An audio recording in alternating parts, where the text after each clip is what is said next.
Tantor Audio, a division of Recorded Books, presents Ludwig van Beethoven, a very short introduction, by Mark Evan Bonds, narrated by Paul Heitsch.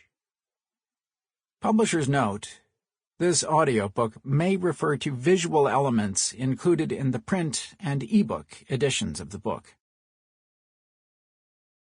Introduction. Vienna, March 26, 1827, late afternoon. Having scrawled his name to a legal document with the little strength he has left, the gravely ill and nearly deaf composer is now in a coma. A bolt of lightning splits the sky. A clap of thunder follows. Beethoven opens his eyes, raises a fist toward heaven, sinks back, and dies. So legend would have it, or at least one of the legends. Accounts of Beethoven's death vary widely, and this one dates from more than 30 years after the event. There may be a grain of truth to it, for weather records confirm the early spring thunderstorm that day, even if other details remain suspect. Separating fact from fiction is a major challenge for anyone who wants to come to grips with Beethoven and his music. Yet, even without the fiction, Beethoven's life is the stuff of movies. The characters and the plot are ready-made for the screen. A talented young musician, the son of an alcoholic father, leaves his provincial home and dazzles high society in the imperial capital as a pianist and composer. But tragedy strikes in the form of deafness, and our hero, rejected by the woman he loves, withdraws into a world of his own and writes music he cannot hear.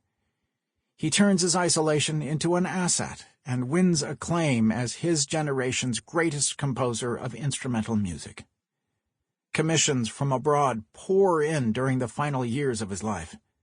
Tens of thousands attend his funeral. It is a compelling story, and true enough in its outlines. But where does the music fit into all this? Generations of critics, including Hollywood scriptwriters, have projected Beethoven's life onto his works, treating his music as if it were the soundtrack to the life.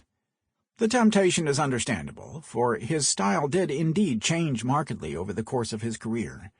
If we know anything about his life at all, it is difficult to hear the unconventional piano sonatas and string quartets of his last decade without imagining the sense of isolation his near-total deafness must have forced on him.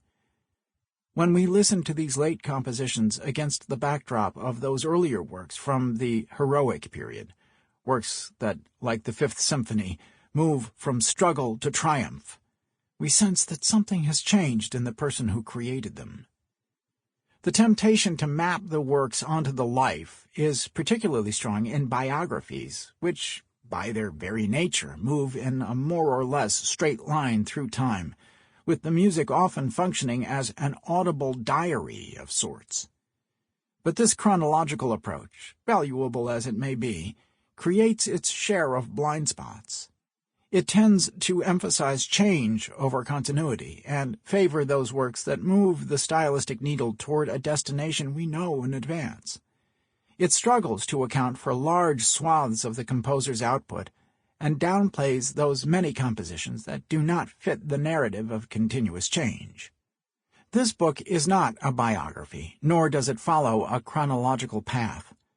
For all the ups and downs of his personal life and professional career, Beethoven remained remarkably consistent in his most fundamental convictions about himself and his art, and it is this inner consistency that provides the key to understanding the relationship between his life and his works. Beethoven approached music in much the same way he approached life. He liked to adopt multiple perspectives on whatever attracted his attention: a thematic idea, a musical genre, a friend, a patron, money, politics, religion.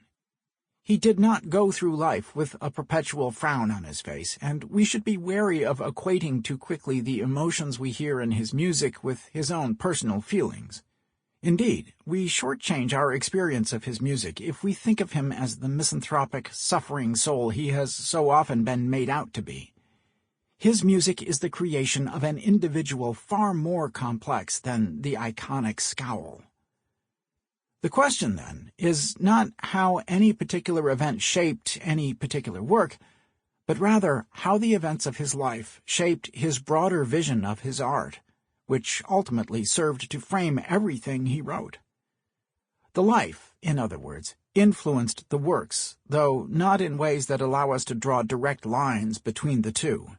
The challenge is to relate Beethoven to all of his music, and not to just some of it. This means going beyond the triumphant, heroic compositions to include such works as the zany Eighth Symphony, the enigmatic Bagatelle for piano, Opus 126, No. 1, and the Janus-faced finale of the Serioso String Quartet, Opus 95. Beethoven thought of himself not simply as a composer, but as a tone poet, Tondichter, an artist who poeticizes through music. This was, in his time, a new word for a new kind of artist, and it is particularly fitting in Beethoven's case. For his music, like poetry, speaks to something deep within the human soul and demands interpretation.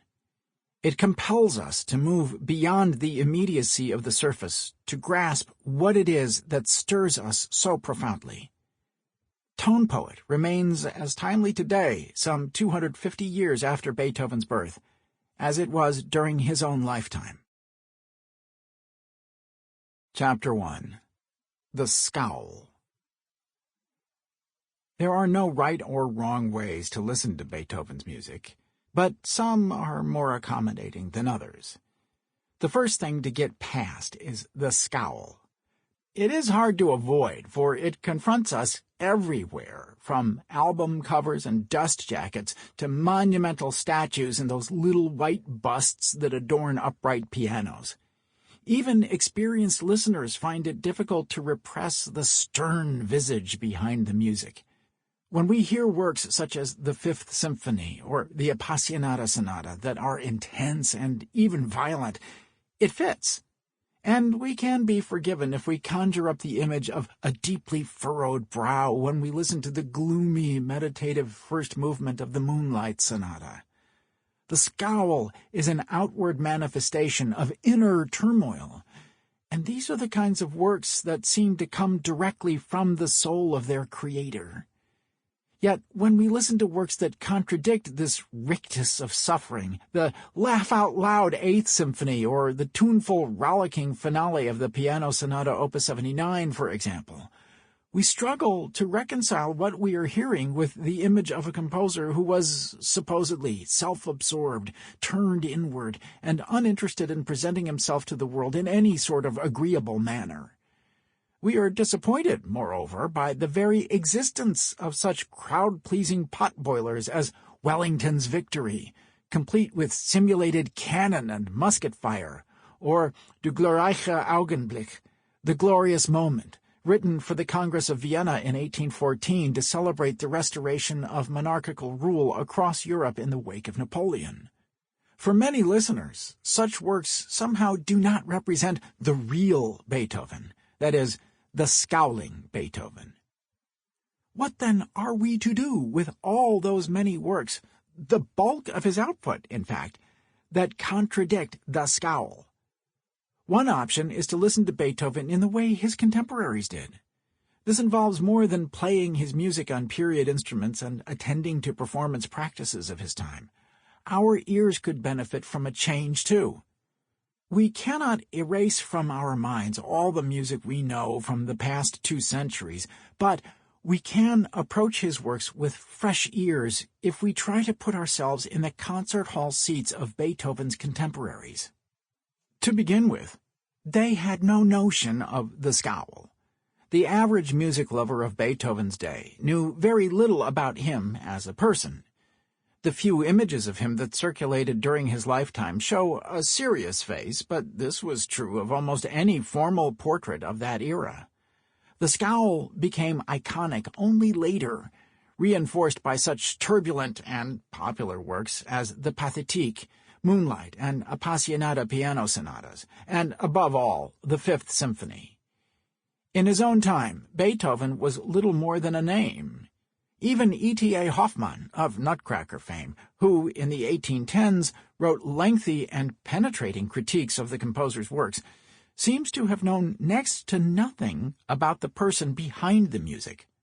Nor did the composer's contemporaries know much about his deafness, especially if they lived outside of Vienna.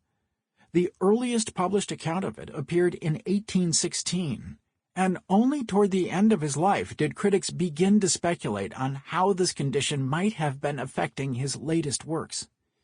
Not until after his death did the circumstance of deafness become central to the perception of his music. What is more revealing still is that even those in Vienna who were aware of his deafness, his unhappy love affairs, and his generally dour public countenance did not hear his music as an expression of his inner self. The reason for this was quite simple. They did not hear anyone's music in this way. It would not have occurred to even the most sophisticated listeners of the time to hear music as a form of sonic autobiography. Audiences judged what they heard on its ability to move them. The notion that the emotions portrayed in a sonata or symphony might be those of the composer would have been quite foreign to Beethoven's contemporaries. Literature was another matter. There, the idea of autobiographical art had taken hold more than a generation before, and Goethe was one of its chief proponents, at least in his early years. His works, he declared in his autobiography, were fragments of a great confession, and readers absorbed them as such. Music, however, was slow to catch up. Listeners began to hear Beethoven's works as self-expressive only in retrospect. When the first biographies began to appear, shortly after his death, audiences learned for the first time of the composer's constant ill health, and they began to hear the third movement of the string quartet in A minor, opus 132, labeled A Convalescent's Holy Song of Thanksgiving to the Deity, as Beethoven's own personal song of thanksgiving. When they read about his profound love of nature, they began to hear the Pastoral Symphony as an expression of his love of nature. When they read in his correspondence of his resolve to grab fate by the throat, they heard the Fifth Symphony as a musical expression of that resolve. It soon became an article of faith that Beethoven had bared his soul in his music. The French critic Chrétien Huron deemed the Ninth Symphony a summary of its creator's entire life, the secret of his inner existence, his moral biography, and the Russian biographer, Alexandre Olibichev, declared that what he sought in the composer's music was, above all, Beethoven himself, the innermost of his self. With Beethoven's symphonies, the German critic and literary historian Julian Schmidt observed in 1853, we have the feeling that we are dealing with something very different from the usual alternations of joy and sorrow in which wordless music ordinarily moves. We intuit the mysterious abyss of a spiritual world, and we torment ourselves in an effort to understand it. We want to know what drove the tone poet to bottomless despair and to unalloyed joy. We want to gain an understanding from the mysteriously beautiful features of this Sphinx. But all this lay in the future. Listeners in Beethoven's own lifetime regarded him more in the manner of Shakespeare, a figure about whom they knew even less, but whom they admired all the more as an author of immense emotional and technical range, an author capable of transcending any one particular genre or mood. Readers marveled in particular at Shakespeare's ability to juxtapose not only contrasting and diverse characters in a single work, Iago and Desdemona, Lear and Cordelia, Shylock and Portia, but also contrasting and diverse modes of drama. The shift from tragic to comic and back again occurs with stunning frequency in his plays, and they heard the same sort of contrast in Beethoven's music. It is scarcely coincidental that the composer's contemporaries likened him to Shakespeare on more than one occasion, or that he himself was a devoted enthusiast of the bard. As we listen, then, It helps to remember that Beethoven's audiences regarded all composers rather as playwrights, musical scores as the equivalent of scripts, performers as actors, and they valued the variety that came with such emotional elasticity. When a Viennese critic of the time called Beethoven our Proteus, he did so with pride and respect, for like the shape-shifting sea god, only the Protean artist had the ability to take on whatever form he chose. Such an artist could transcend the limits of self-inclination and embrace any imaginable emotion or state of mind. To be truly free and educated, as the poet and philosopher Friedrich Schlegel noted at the time, an individual would have to be able to tune himself at will and at any time philosophically or philologically, critically or poetically, historically or rhetorically, à l'antique or à la moderne, in an entirely arbitrary fashion, and to any degree in the way one tunes an instrument. By this line of thought, Beethoven tuned and retuned himself constantly. He was nothing if not Protean, consistently capable of assuming new guises in his art. He adopted a certain sense of distance while composing. As Hofmann put it in his 1810 review of the Fifth Symphony, Beethoven separates his eye from the inner realm of musical tones and commands that domain as an absolute ruler. Beethoven could, and no doubt did, use music as an outlet for his personal feelings on more than one occasion, but to assume that this was his standard way of composing leads to a rather narrow mode of perception, one in which we welcome those works that correspond to the scowl and marginalize those that do not. The astonishing variety of Beethoven's music compels us to look elsewhere for a common creative denominator. Paradoxical as it may seem, Beethoven's ability to adopt multiple perspectives toward any given object was a constant feature of his inner self. He approached music in much the same way he approached everything in life. He liked to look at whatever was before him, a musical idea, a name, a word, a poem, a social situation, even another person, from many different angles and explore their implications and consequences to the fullest. The best-known example of this in his music is the four-note opening of the Fifth Symphony. The motif, with its distinctive rhythm of short, short, short, long, returns repeatedly throughout all four movements, but never in exactly the same form. Beethoven changes its pitches, intervals, harmony, and instrumentation, and at times retains only the rhythm. Having presented the idea in unison at the very beginning of the first movement, he proceeds at once to manipulate it. The first violins, second violins, and violas toss the brief fragment around among themselves, almost as if they were playing a game of tag, changing the pitches slightly each time. The other instruments of the orchestra soon join in, and we hear at once how malleable this brief and seemingly simple musical idea really is.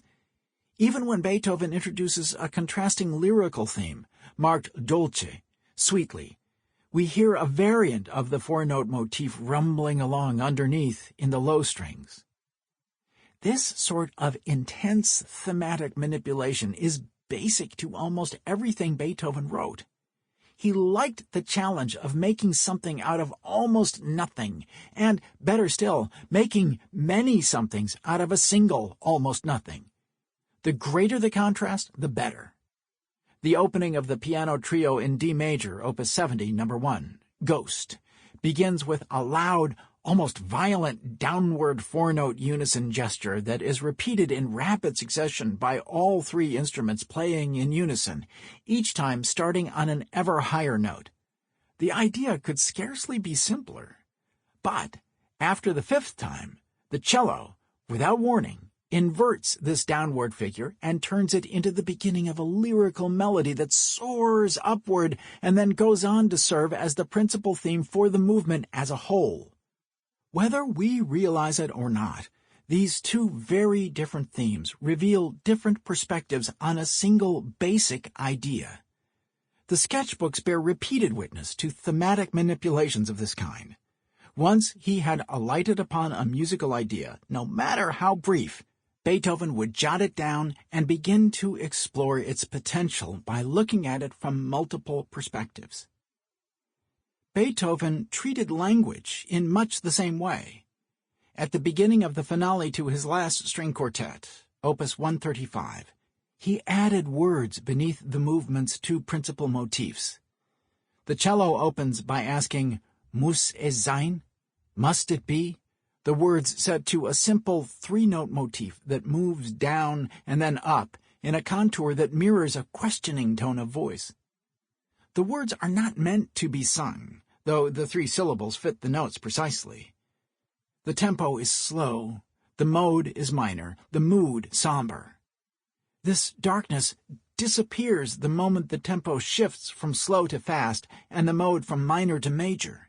Here, the motif moves up and then down, emulating the contour of a declarative statement, for it is at this point that Beethoven provides the answer to the question by inverting the order of the opening two syllables. Es muss sein.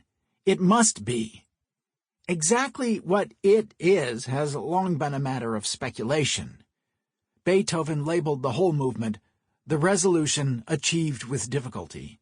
But the object of that resolution has elicited widely varying explanations, extending from the trivial, the composer's response to his cook's request for more money, to the metaphysical, a joyous acceptance of mortality. This in itself points to the ability of the music to take us in multiple different directions at the same time. Like words, notes are capable of manipulations that can change their meanings entirely. Beethoven's correspondence is full of such verbal permutations. He once closed a letter to his friend Nicholas von Smesgal, who happened to be a baron, with this curious string of variations. Adieu, Baron Ba, Ron, Nor, Orn, Orno, Honor, and glossed it with a mixture of French and German. Voilà, quelque chose aus dem alten Verkehrsamt. There is something from the old pawnshop, punning on the German word Versatzamt, pawnshop, itself based on the root word versetzen, to transpose, in the sense not only of goods exchanged for money, as in a pawnshop, but also in the sense of letters, movable type, that have been transposed, hence the 5 different possible permutations on the last 3 letters of Baron. Beethoven could never resist a good pun. He enjoyed playing on the similar sounds of words like gelehrt, learned, and geliert, emptied, Verleger, publisher, and verlegen, embarrassed, Not, need, and Note, musical note. These, too, are verbal manifestations of what Beethoven liked to do with musical themes, turn them inside out and upside down to make the same basic material function in very different ways. Musical puns abound in his music. The loud opening phrase of the first movement of the Eighth Symphony, for example, functions as its quiet final cadence. What we remember as the opening of the movement also turns out to be its close. Beethoven was not the first to do this kind of thing. Joseph Haydn had led the way a generation before. But Beethoven took this tendency to a new extreme, so much so that he managed to baffle even many of his contemporaries who wanted to understand his music. The ability to look at a single object from multiple perspectives is delightfully evident in his 2 different settings of L'amante impaziente, the impatient lover, Opus 82, numbers 3 and 4, for solo voice and piano. The text is an aria from a much earlier opera libretto by the Italian poet Pietro Metastasio, sung by a female character who fears she has been abandoned. Che fa il mio bene? Perché non viene? Veder mi vuole languir così. Oh, come è lento nel corso il sole. Ogni momento mi sembra un dì. What is my beloved doing? Why does he not come? Does he want to see me languish like this? Oh, how slow the course of the sun! Every moment seems like a day to me. On the surface, this is a standard lament, the kind of thing found in countless operas. Yet words can convey different meanings according to how we say or sing them. Our understanding of such expressions as, "yeah, sure," or "what a surprise," depends very much on the tone of voice. In this particular case, freed from the contingencies of an operatic plot, Beethoven chose to create two entirely different songs using exactly the same text. The first, marked Arietta buffa, comic arietta, is fast and bouncy. Set in the bright major mode and with a busy, scurrying accompaniment throughout, it conveys a tone of exasperation, and the singer's repeated così, like this, at the end, makes the overall effect comic indeed. One has the feeling that the beloved will be in deep trouble when he finally does show up.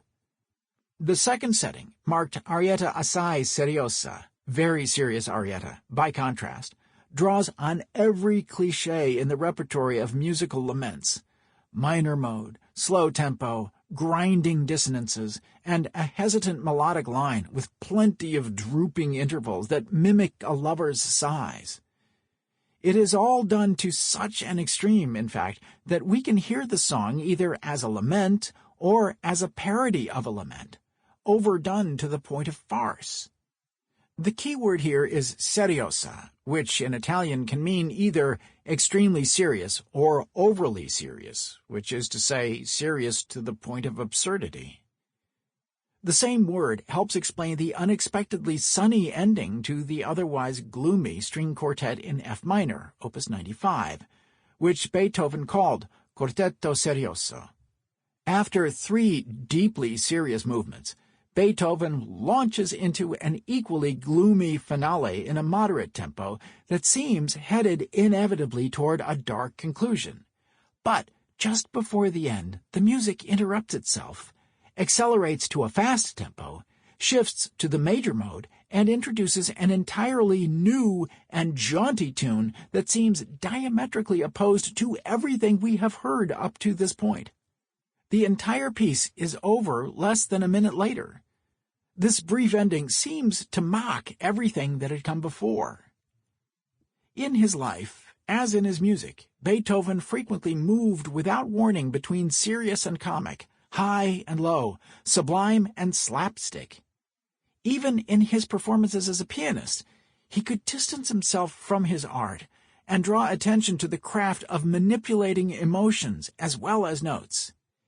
His pupil, Carl Czerny, recalled how Beethoven could move a roomful of listeners to tears through his improvisations at the keyboard, and then afterward mock them for those very tears. His improvisation was most brilliant and striking. In whatever company he might chance to be, he knew how to produce such an effect upon every hearer that frequently not an eye remained dry, while many would break out into loud sobs, for there was something wonderful in his expression, in addition to the beauty and originality of his ideas and his spirited style of rendering them. After ending an improvisation of this kind, he would burst into loud laughter and banter his hearers on the emotion he had caused in them. "You are fools," he would say. Sometimes he would feel himself insulted by these indications of sympathy.